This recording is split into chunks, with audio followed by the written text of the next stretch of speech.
Buenos días otra vez, amados hermanas, que el Señor los bendiga, pastores, pastoras.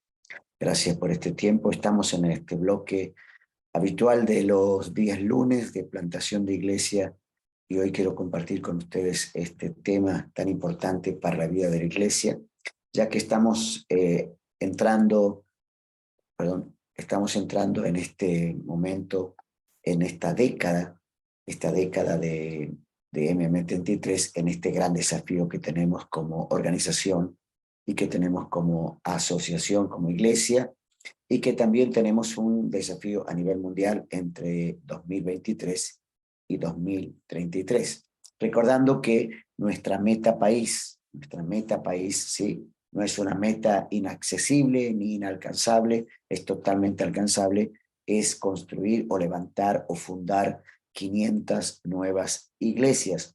Eso significa que más o menos nuestra meta local sería una iglesia por cada iglesia existente, aunque nuestro desafío interno es una iglesia cada 1000 personas. Si ponemos todo el énfasis y buscamos la ayuda del Espíritu Santo, esto va a ser posible. Hoy quiero hablarles un poquito acerca de este tema, nuevas iglesias fundadas en un microcosmo cultural, plural, racial, cultural y religioso. Es un título muy grande, es un título muy grande, pero hablarles un poquito de este tema de microcosmo cultural. Ustedes saben muy bien que existe en este momento en el mundo una migración tan grande, pero tan grande de personas, tan grande de gente, que las iglesias hoy se tornan en iglesias internacionales. Cada una de las iglesias en cualquier lugar del mundo se han transformado en una iglesia internacional. Antes eran una iglesia que estaba donde solamente había gente local, ¿no? Por ejemplo, aquí en Costa Rica, como en cualquier otra parte del mundo, tenemos dentro de las congregaciones un montón de personas de otras nacionalidades. Las estadísticas dicen que en el año 2020, allí por el año 2020, o sea, hace 2 años atrás, había en el mundo alrededor de 281 millones de migrantes. ¿Escuchó bien? 281 millones de migrantes. Eso significa que el 3,6% de la población, el 3,6% de la población está migrando, se está moviendo. ¿Qué es lo que mueve qué es lo que provoca esta migración de gente? Bueno, básicamente lo que mueve a esta población mundial de 3,6% de la población mundial, lo que lo provoca es la falta de trabajo, la búsqueda de una vida mejor, los conflictos políticos o las guerras. Por ejemplo, esta guerra que se está llevando a cabo en este momento entre Ucrania y Rusia, entre Rusia y Ucrania, ha movido millones y millones de personas a diferentes partes del mundo. No olvidemos también la migración del norte de África hacia los países del mercado común europeo, ¿no? Y aún nosotros aquí en el continente, ya en el continente americano, tenemos migraciones que están basadas en la búsqueda de nuevas oportunidades. Eso significa que nuestras iglesias están llenas de gente de otras nacionalidades, ¿no? Aquí en Costa Rica, ustedes saben muy bien la migración de qué lado viene, de todos lados tenemos aquí gente migrante. ¿Qué provoca esto? Bueno, miremos un poquito el contexto de la iglesia del siglo I para entender un poco esto, ¿no? De cómo tenemos que mirar la fundación de nuevas iglesias. Hechos capítulo 13, versículo 1 dice, había entonces en la iglesia que estaba en Antioquía profetas, profetas y maestros, Bernabé, Simón el que se llamaba Níger, Lucio de Cirene, Manaén el que se había creado junto con Herodes el tetrarca y Saulo. Fíjense que aquí tenemos 5 personas, Bernabé, Simón, Níger, Lucio de Cirene, Manaén, dice, y también Saulo. Ahora, 3 grupos son los que identificados allí, 3 grupos, ¿no? Ya religiosos. Estaban los judíos, los prosélitos, que eran gentiles convertidos al judaísmo, y los gentiles, que obviamente tenían sus creencias. O sea que aquí tenemos 3 grupos religiosos y 3 culturas distintas. Por otro lado, en esta iglesia, estamos hablando de la iglesia de Antioquía, esta iglesia que se fundó de esta manera, en esta iglesia donde por primera vez lo que encontramos aquí, el tesoro que encontramos aquí, es que por primera vez creyentes, judíos, prosélitos y gentiles demostraron entre ellos que había una convivencia que se caracterizaba básicamente por esa relación de amor y tolerancia mutua, de apertura, de libertad y de trabajo.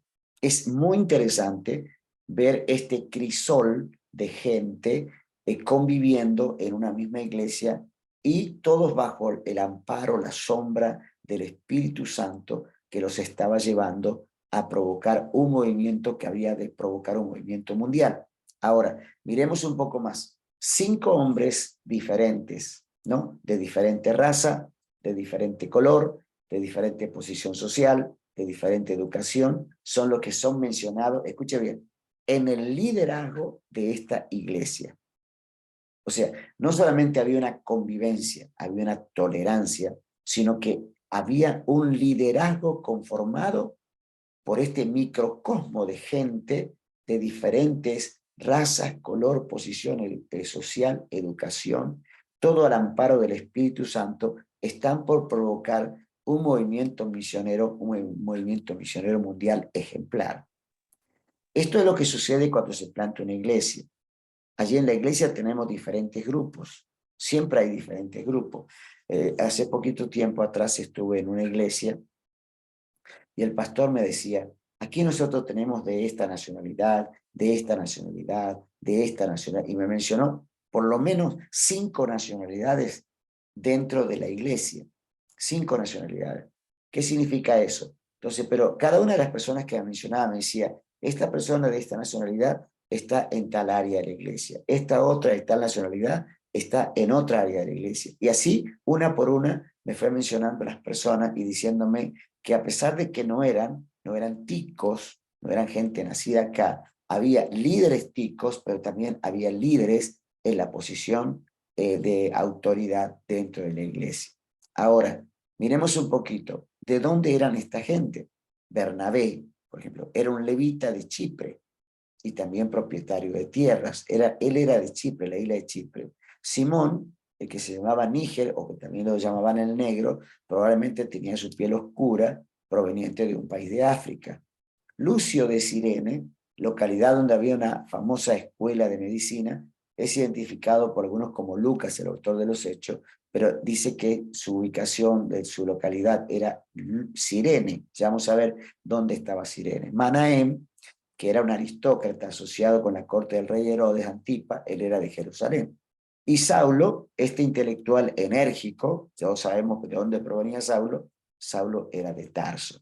Si miramos un poquito el mapa, voy a ponerles aquí un mapa, ¿no? Vamos a pasar a la parte de geografía, a la parte de geografía, ¿no? Si miramos un poquito el mapa, vemos aquí dónde estaba Antioquía. Ustedes miran en el lado derecho de su pantalla, que allí está Antioquía, a la orilla del mar Mediterráneo, ¿sí? Arriba de Damasco, está la ciudad de Antioquía, donde estaba esta iglesia donde había este crisol de razas. Pero, por ejemplo, tenemos dice aquí, un poco más atrás, uno que provenía de África. Si usted mira aquí en el lado izquierdo de su pantalla, una estrellita, ¿sí? Que uno venía de Níger. Níger está más o menos en el centro de África, ¿sí? Uno venía de Níger. El de Lucio, por ejemplo, Lucio venía de Libia, que está allí debajo de Mauritania, ¿sí? Está por allí, está Libia, esa es la zona donde venía Lucio. Níger, también Níger no es Nigeria, sino que es Níger, que es un país de África, ¿no? Luego Saulo, que viene de Tarso, usted ve allí en Asia Menor, usted seguramente ha visto mucho mapa y ha estudiado sobre este tema, era de Tarso.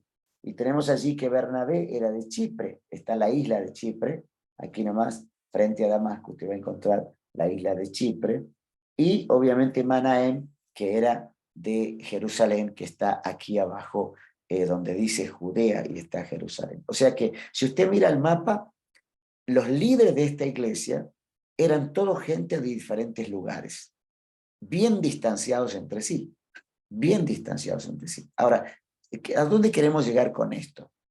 Lo que quiero llegar con esto es que cuando plantamos una iglesia nueva, vamos a tener este tipo de gente, vamos a tener este tipo de situación a causa de la migración, a causa de la migración.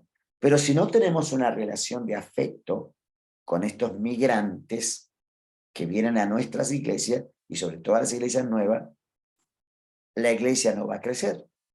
Las personas nunca van a ir a un ambiente frío, de críticas, de tensiones y de discriminación. La gente nunca va a llegar a esos lugares donde se discrimina a las personas.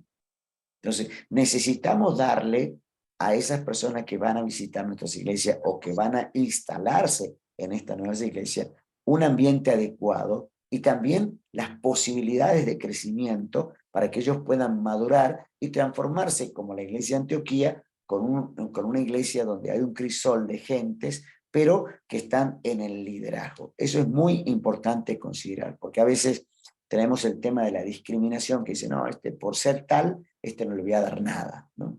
No va a tener ni una oportunidad en mi iglesia, entonces esa persona la vamos a tener sentada ahí con un potencial tremendo, pero no va a crecer, ¿no? Entonces, sin este compañerismo sin este principio, perdón, de compañerismo en acción, es difícil para una iglesia practicar las funciones de adoración, de evangelismo, de tener una visión de plantar otra nueva iglesia aún. Entonces, necesitamos que la nueva iglesia necesita que haya compañerismo, que haya afecto, que tengamos en cuenta aquellas personas que van a llegar a nuestra iglesia de otras nacionalidades. Tenemos gente que viene de otras naciones que migran buscando oportunidades, pero que son personas estudiadas. A veces son abogados, a veces son ingenieros, a veces son personas con estudios, ¿no? Y tenemos que aprovechar esas capacidades. No tenemos que mirar y hacer, porque nosotros hablamos mucho de la discriminación, pero a veces dentro de la iglesia también se discrimina, porque decimos, no, en esta iglesia, esta persona por ser de tal nacionalidad, no va a tener oportunidad. Es como hay algo como innato adentro, decimos, no, en el sur dirían, no, por ser argentino, o por ser chileno, o por ser uruguayo, ¿no? No, no le vamos a dar oportunidad. Aquí podemos decir también de la misma manera, ¿no? Entonces tenemos que tener ¿cómo diríamos? La flexibilidad, el amor, ¿no? Para poder aceptar a esa gente, porque puede transformarse en un liderazgo potencial en nuestra iglesia. Primera de Juan 1:6 dice, si decimos que tenemos comunión con Él y andamos en tinieblas, mentimos y no practicamos la verdad. Pero si andamos en luz, como Él está en luz, tenemos comunión unos con otros y la sangre de Jesucristo, su Hijo, nos limpia de todo pecado. Así que tenemos que tener en cuenta esto, ¿no? Ahí está claro lo que está diciendo, no voy a explicar el texto. La iglesia, esta nueva iglesia necesita vivir en un contexto de las relaciones de amor que tiene que ser destacado desde el mismo nacimiento de la iglesia, desde el mismo nacimiento de la iglesia. Ahora, Hechos 2:46 dice que perseveraban cada día unánimes en el templo, partiendo el pan en la casa y comían juntos, y había gente de diferentes nacionalidades, juntos, con alegría y sencillez de corazón. El mandamiento que Jesús le dio a sus discípulos debe ser una de las cualidades distintivas de las nuevas iglesias, acogedoras y eficientes. Juan 13 es este mandamiento, dice, en esto conocerán todos que sois mis discípulos, si tuviereis amor los unos para con los otros. Entonces, miremos esto y digamos, Señor, si vamos a plantar 500 nuevas iglesias, tenemos que orar de siguiente manera. Queremos más iglesias que provean un ambiente adecuado de amor para los nuevos convertidos, ¿sí? Y estos crezcan y se desarrollen su vida para el servicio del reino de Dios. Uno mira la iglesia de Antioquía y dice, ¿quiénes salieron a hacer misiones? Salieron gente que no eran nativos de Antioquía, sino que eran todos de otros lugares y que Dios los usó para poder provocar un movimiento misionero mundial de plantación de iglesias. Oremos por esto, por más iglesias que tengan el ambiente adecuado para recibir a estas personas, sobre todo que son extranjeros. Padre, en el nombre de Jesús, te doy gracias en esta mañana. Gracias por esta posibilidad de poder hablar sobre el tema de plantación de iglesia y de proveer el ambiente adecuado para las personas que sean de otras nacionalidades o de otras regiones del mundo que están como migrantes en este país. Padre, que la bendición de Dios haga que tengamos iglesias que envíen aún a extranjeros, a plantar iglesias, extranjeros a misiones y, Señor, extranjeros que se levanten en los ministerios de las iglesias. Bendice, Padre, a la iglesia de Costa Rica y animémonos a plantar iglesias en este nuevo en esta década que viene entre 2023 y 2033. Que Dios bendiga a la iglesia de Costa Rica. Amén.